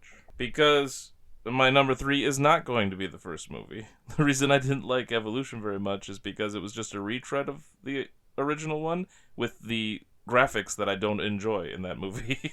That's a solid point because it is pretty much, a copy paste with the different graphics. Yep. And I shouldn't say too much, I guess. It makes me want to tweak my rankings a little bit because I'm actually completely with you in your reasoning. Right. But the reasons why I like the first movie battle still apply to why I would like Mewtwo Strikes Back Evolution. And that makes perfect sense. Yeah, so I'll just leave it. We'll get to it when we get there. Sounds good. So then, yeah, my number 3 is actually Pokemon 2000 because that was entertaining. I liked, Like, it wasn't a battle, but it was fun seeing all the Pokemon and the goofy antics they all got up to. And Psyduck trying to swim and drown again. Or almost. Ruby, what's your number 3? My number 3 is the evolution, Pokemon Evolution. Because I liked their battle a little bit more than the first one, but still, both of them weren't super great for me. Right on. And Frank? My number 3 is Pokemon 3. Right on. So then, number 2 ranking, Ruby. My number 2 is Pokemon 3. And Frank? My number 2 is Mewtwo Evolution? Strikes Back Evolutions. Yep. I knew it. And my number 2 is the first movie. I do really enjoy that intro to everything. It's pretty cool. And I like battles when they're a little bit more full than just Pikachu versus Croconaw or whatever. So then, number 1, Ruby. It is the second movie. I thought it was funny and I liked that. Sure. That's the mood I was in. Yep. And so then my favorite was definitely the third movie. I love that they have a full 6-on-6 battle, and the song to go with it really helps it. But yeah, it was just very entertaining that they had this cool battle and they utilized the environment, so it wasn't just on a normal battlefield or anything. Yep. That's good reasons. Yeah. Mine's the first movie. I like it because, for one, it actually shows Ash is a good trainer. Yes. A little bit, and it has Bulbasaur, which is my, original favorite Pokemon, probably still is. Good call. To this day. And, Bulbasaur is successful. Squirtle comes out, he's successful. It looks easy for Ash and just kind of actually reminds people that, hey, he may be kind of dumb at times, a lot of times, with his types, but he does know what he's doing when he wants to, and so it was good. I like that he was successful. I like the Pokemon that he used, and I just enjoyed it. Yeah. All right, so now it is time to rank the movies themselves, and I have a feeling we're gonna have some opposite opinions on this one. But starting off with your number 5, and I think we'll go 5, 4, 3, and then I'll give our number 1 so we don't spoil it too fast. All right, so number 5. My number 5 is Mewtwo Strikes Back Evolution. That is also my number 5. That would be my number 5 as well. Right on, right on. All right, so then number 4.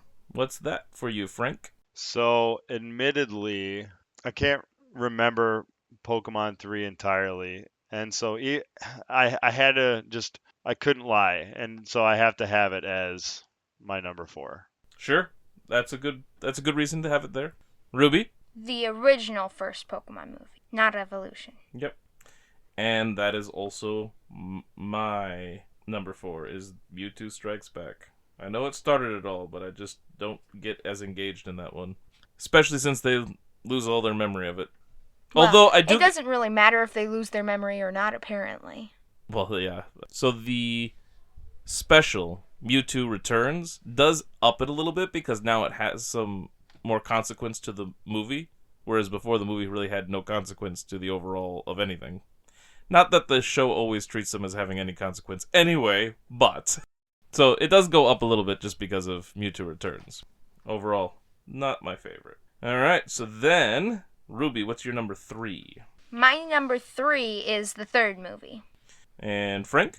I have my number 3 as Pokemon 2000. And my number 3 is also Pokemon 2000.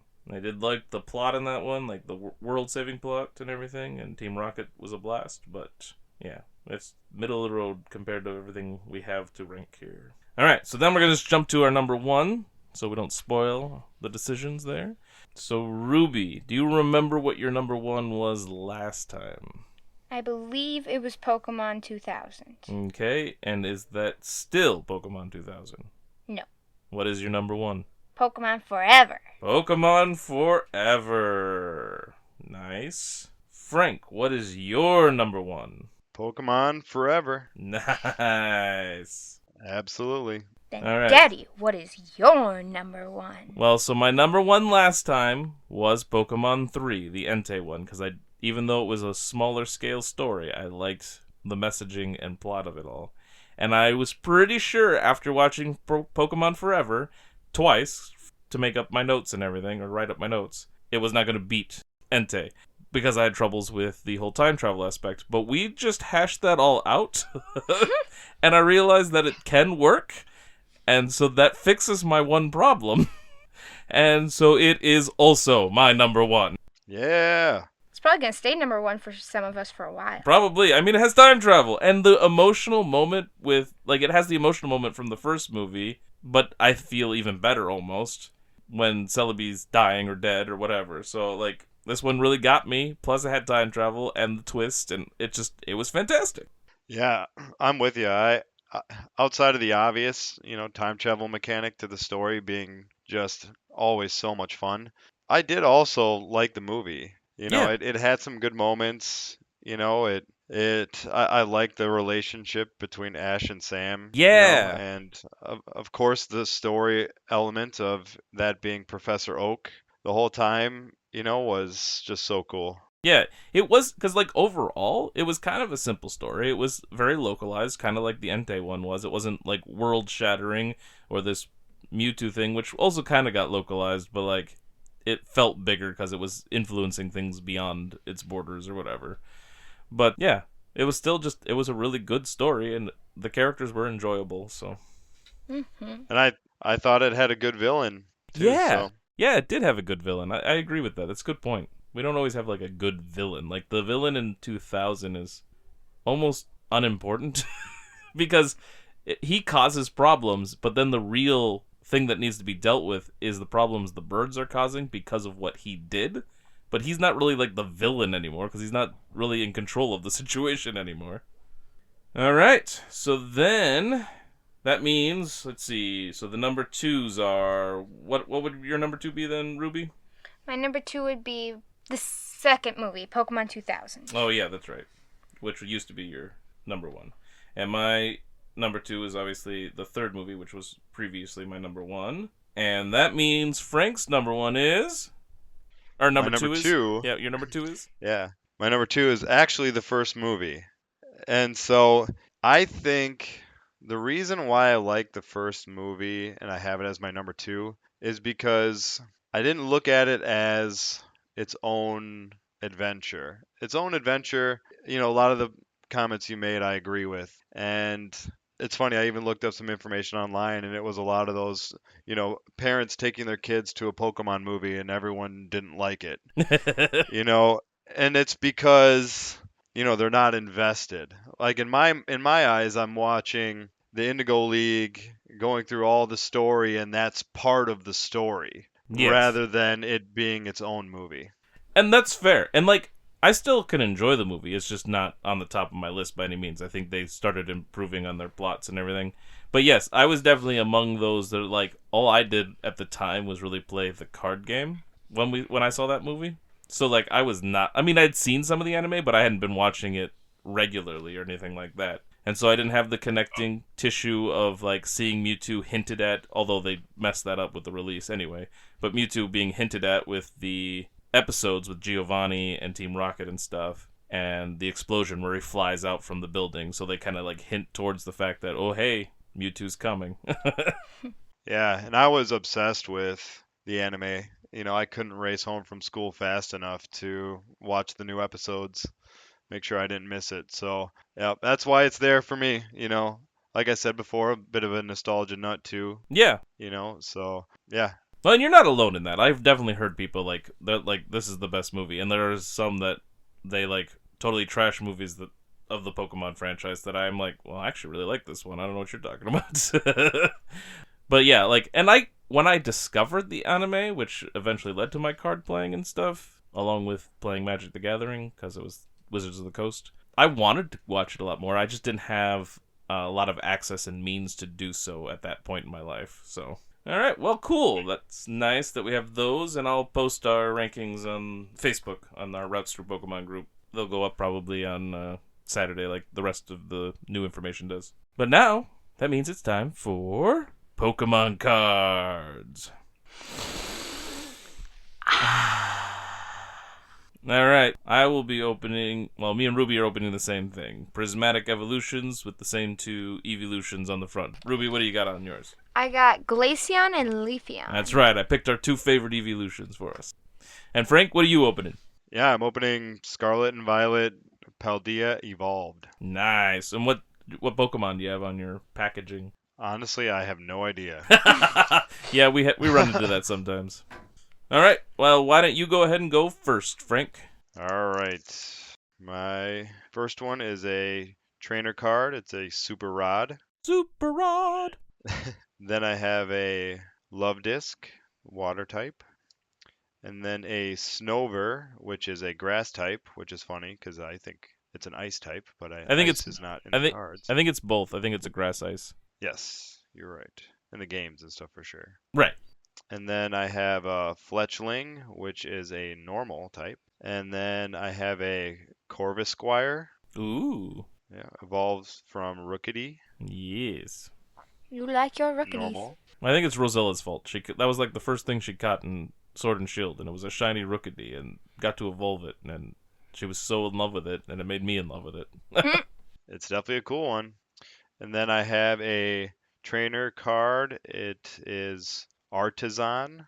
Oh yeah, Like- that's a town in Scarlet and Violet. Okay. Yep.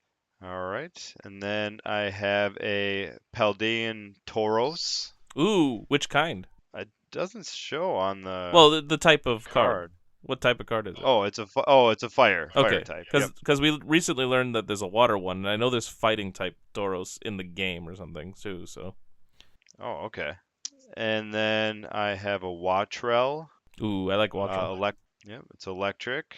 And then my reverse is actually another Paldean Tauros, fire type. Nice.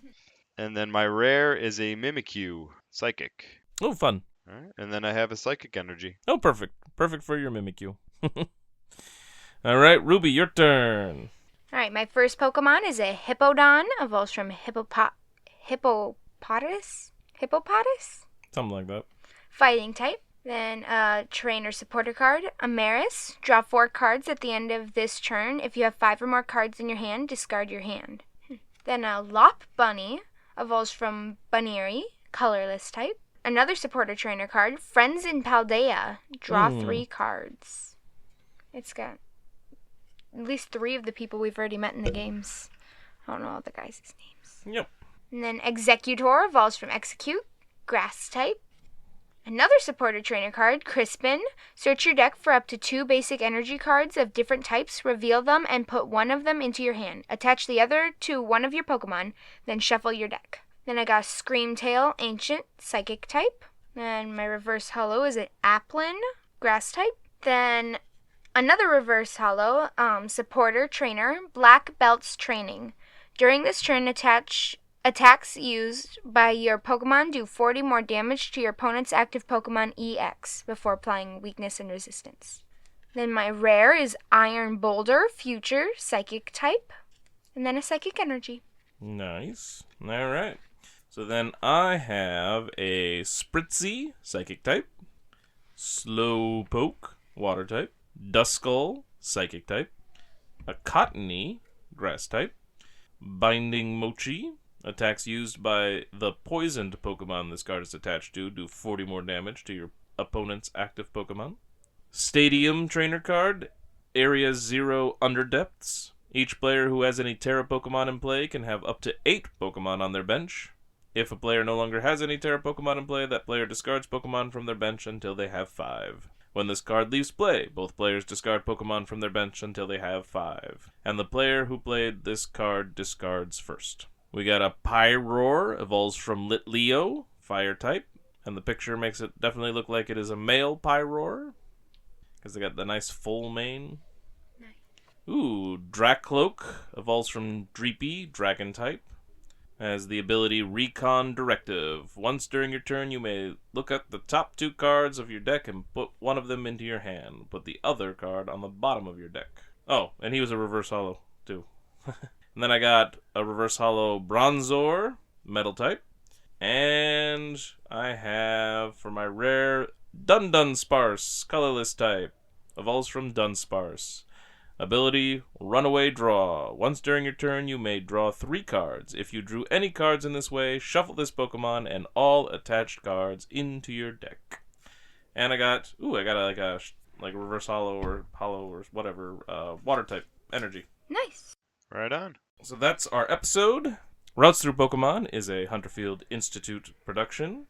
You can find us on Spotify, Amazon, Apple, and other podcasting platforms.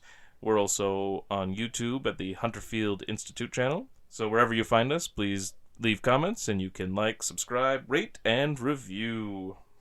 You can also reach us by email at hunterfieldmanor@gmail.com. And we also have a Facebook group, Routes Through Pokemon, where I post all kinds of stuff, but it's also where I post our updated tallies, our favorite Pokemon from the gathered episodes that we've watched, and our ranking of the episodes and movies. You can also find me on X at HunterfieldIns and also on Instagram at kinetic_card. So we just did 7 episodes of the anime, and then we did the shortened movie, so now we will have another Detour episode next week, where we are going to catch up with Rosella and Serenity on their journey through Pokemon Crystal, and I think we also may have an update on Flame playing through Pokemon Silver. So he decided to pick up a game and play as well. We'll be going over the last 7 chapters, I believe, of the Pokemon Adventures Manga Volume 10, as we actually take a break from Crystal, who we just got introduced to, and see Suicune jumping all over the region of Johto. So that'll be fun. Frank? Yes, sir. It was really good having you again. Thanks for joining us for another movie, and we love it when you get to join us. Yeah, thank you very much for having me. This was one I was looking forward to you getting to for obvious reasons. But yeah, I mean, I'd be happy to join again in the future. We talked about it last time. Any fun movies coming up or anything, let me know. I'll be happy to join. Thank you for allowing me to be a part of it. Oh, absolutely. And yeah, I will find some other times where you can hop on in and we can have some fun discussions. So yeah, so that's it. Thank you all for listening, and we will catch you on the next round. Bye-bye. Bye-bye. Sayonara.